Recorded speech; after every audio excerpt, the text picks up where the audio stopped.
أعوذ بالله من الشيطان الرجيم. واذكر في الكتاب إبراهيم إنه كان صديقا نبيا إذ قال لأبيه يا أبت لم تعبد ما لا يسمع ولا يبصر ولا يغني عنك شيئا يا أبت إني قد جاءني من العلم ما لم يأتك فاتبعني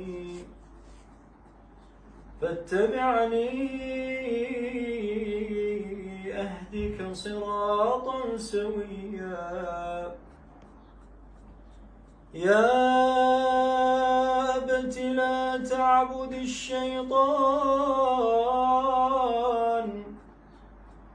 إن الشيطان كان للرحمن عصيا يا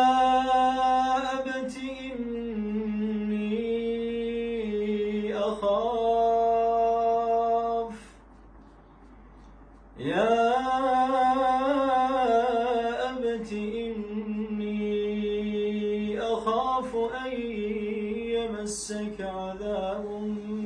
من الرحمن فتكون للشيطان وليا قال أراغب أنت عن آلهتي يا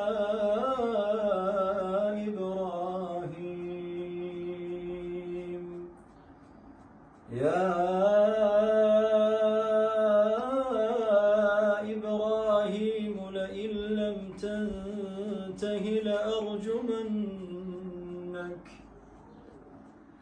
قال أراغب أنت عن آلهتي يا إبراهيم لئن لم تنته لأرجمنك واهجرني مليا قال سلام عليك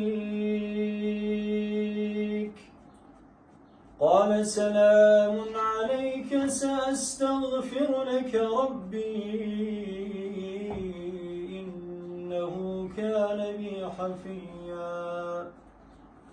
وأعتزلكم وما تدعون من